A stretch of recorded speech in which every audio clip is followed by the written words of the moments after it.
Testing 1, 2.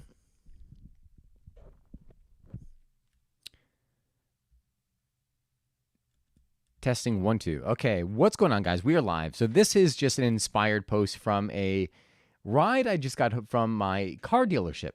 So what's going on, guys? Donnie Rouse here, and you are listening to the podcast One Life, Comfortably Numb. What is it that you are avoiding in life? When we experience pain, there is the tendency to try to numb the pain with things such as excess coffee or alcohol or sex. But it is important to be conscious of what is the underlying thing. Like, what is it that you're trying to ignore? Because the longer you let that thing go on, the worse it becomes, right? Because you start to ignore. It's like a dripping faucet. If it just continues to drip, drip, drip, and you ignore it, there's going to be a point where it's going to start to drip in excess. And all of a sudden now you need a new pipe and maybe you need a new floor because it leaked all over the place.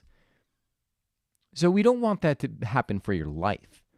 If we make if we become aware, if we make changes up front, we could avoid that bigger long-term pain somewhere out in the future. So this post is very much an inspired post by the ride home I just received. And so there's not going to be the questions like how I would typically pose them in my episodes. Although I probably will come up with something at the very end. So let me tell you about this ride home. So I was getting a ride home and I was conversing with my driver, and somehow we got started talking about travel. I think I was probing to see like where he was from. I always am curious as to where people are from because mainly because I like to know where they're from because maybe it's a place I want to travel and they might have some recommendations, but also it's just a great way of getting to know somebody and creating rapport. So it turns out he's from New York. And one of the first things he leads with was something that immediately created rapport with me. He goes, man, he's like, there's nothing to do around here. And he's like, you see, because I don't know if he just works in Stanford, but he was just saying, here he's like, the people work, then they go out and they just drink. They go to restaurants, bars, they drink, and then they repeat the same thing again. So right when he said that, immediately he created rapport with me. I was like, yeah, amen. I say the same exact thing. Because in the cities that I've traveled, there's a lot more going on, and there's a lot more readily available within the city. I just came back from Porto, and you can go hiking, you can go to the beach. Everything is like in this little ecosphere, and just sitting at a cafe, talking with friends, watching sunset. Back home here, that isn't the case. I mean, it's possible, but it's a completely different culture, right? It's more like when I'm here, I know that I find myself doing work. Little play until I have that trip plan. But that is not a healthy life. And, and I acknowledge that. And I'm working on making it so that there's more of that work-life balance and that I'm somewhere else in the world. But what I wanted to, so one of the key parts of the conversation we were having was literally talking about how people self-medicate. As I had mentioned, like you could self-medicate with anything that you overindulge in because maybe it's trying to take your mind away from some other alarm that's going off, but it's almost like you're choosing, your alarm is going off, but you're choosing to hit the snooze button. And that can have disastrous effects. I had met someone once, and we went to a bar, we were having a drink, and then they were having many drinks. Once they had like I don't even know how many drinks they had. They started literally spewing and like throwing up like their entire life to me, which I'm no judgment. But they were talking about like the desire, like hating their work, family issues, and then the desire to travel and see the world, but all the fears around that, like, oh, it's too much, it's too scary, there's not dangerous, what if I get kidnapped, all these other things. And I tried to make a recommendation, but it was going in one ear and out the other. So why do I tell you this? I tell you this because I want you to come away with it and ask yourself, well, in what ways, in what areas of my life am I numbing myself? Am I avoiding making a decision that I know that I need to make? I'm going to go back to the travel because that was actually in this conversation I was having with my driver. We were talking, but he's like, well, you know what? I love to fish. I love to do stuff outdoors, and I love to travel. I was like, really? Well, where have you traveled? I was starting to get curious. I was like, all right, this is cool. He said DR, and I'm like, all right, well, yeah, it's travel in my mind. I was saying this. I'm like, well, but it's travel, but it's very comfortable travel because, resorts, beaches, it's travel, but I was looking for more exotic. And then he started sharing how he went to Tokyo. I was like, now you're talking. Because, you can travel to Mexico and Canada and have Tokyo on your list of places to travel, and I will give you giant kudos because Japan is just a very different experience if you've ever been there. Culturally, it's very diverse, very rich. I love Japan, to say the least. So that caught me. I was like, now you're talking. And he went on to say, well, there's so many different ways of living. The people there were so interesting. And, he was with I don't know if it was a family member or a cousin or a friend who was a rapper. And he went to this show, and all these Japanese people who were attending the concert were singing a song. He's like, I just thought it was the most wildest thing ever. He's like, the world is so big. He's like, yeah, people stay in their towns. They don't leave. I was like, well, isn't that, it's so true. I was like, well, tell me, having done that, like, how does that affect your life? He's like, it gives me perspective. I don't have to keep up with the Joneses anymore. Like, I do my thing for me. I do it because I want to get a house. I want to give it so this way my kids have a place. He's like, but after that, I'm done with this. Like, I like to just travel, be out in the world. And he was singing the song that I like to sing. And it's hard to understand this, what I am getting really, really worked up and excited about, unless you've experienced it, unless you've had the opportunity to literally step away from all the stuff, all the noise that's in the world, or not well in the world, in the environment, especially here in the States, because I find it here to be worse than anywhere. All these different things trying to get your attention, trying to tell you why you're not good enough, what you need to be successful. There's literally, you're always being bombarded with messages. When I travel, I say, well, the first thing is when I'm traveling, my social media stuff is very limited, right? So I'm not being bombarded with that messaging.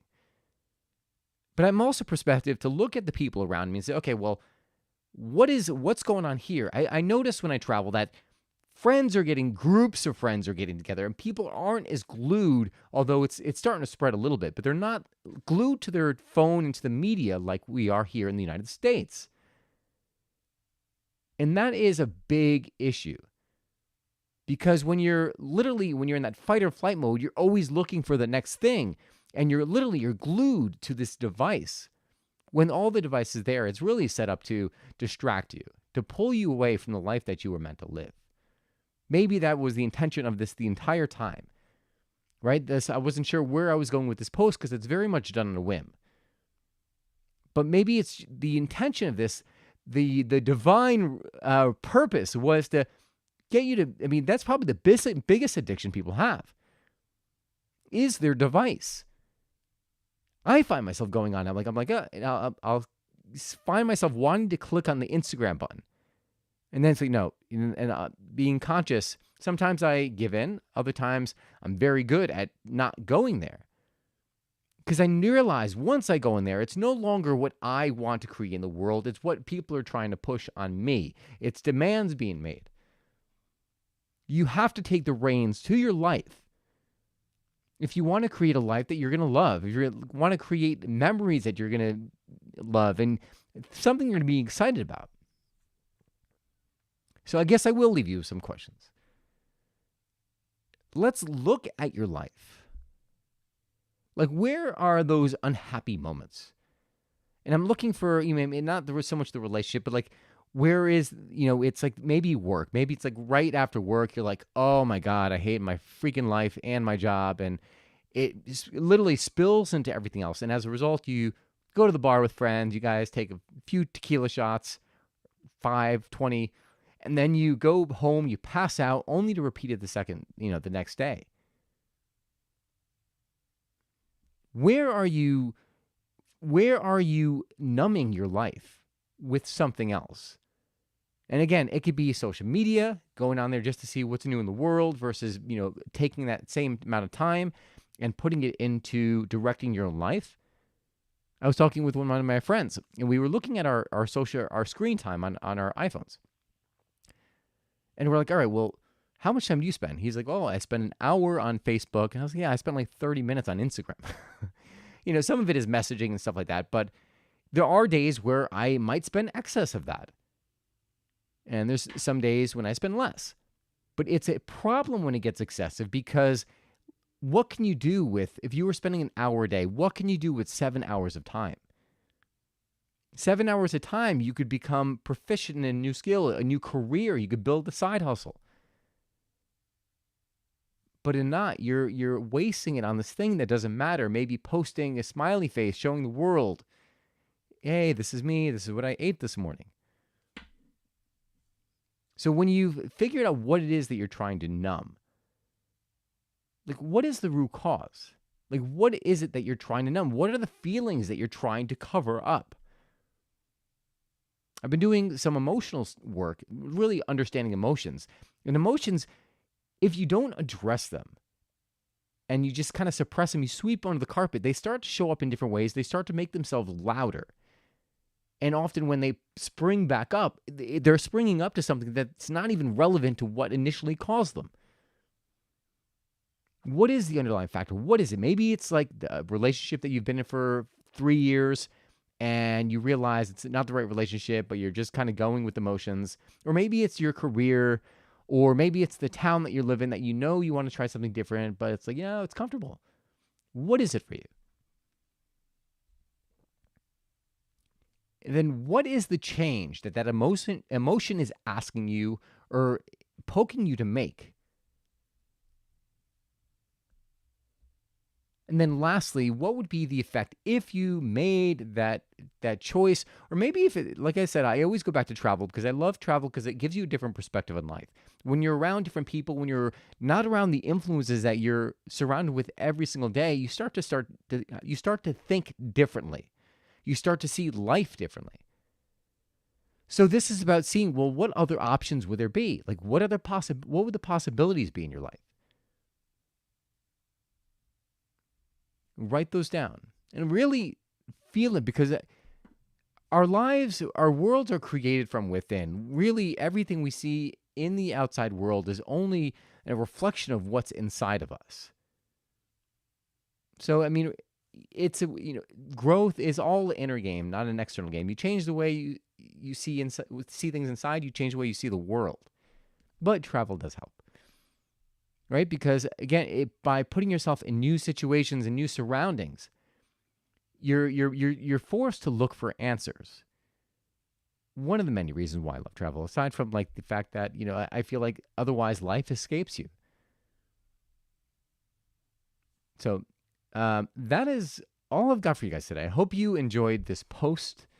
If you did, please subscribe. You could hit that subscribe button. You could ask me a question or send a comment. I would love to hear from you by visiting www.donnierouse.com.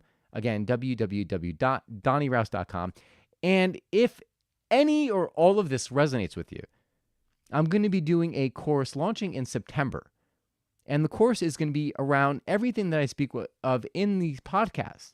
It's about getting a clear vision for what it is that you want in life, understanding why you want it. Like, what is it going to give you, right? Because it's not enough to just have like, oh, well, I want the car. I want to go to Portugal. It's not enough just to have these things. It's the emotions behind it, the reasons why that are going to drive you or what's going to change you. And then lastly, discovering what the strategy is to get there.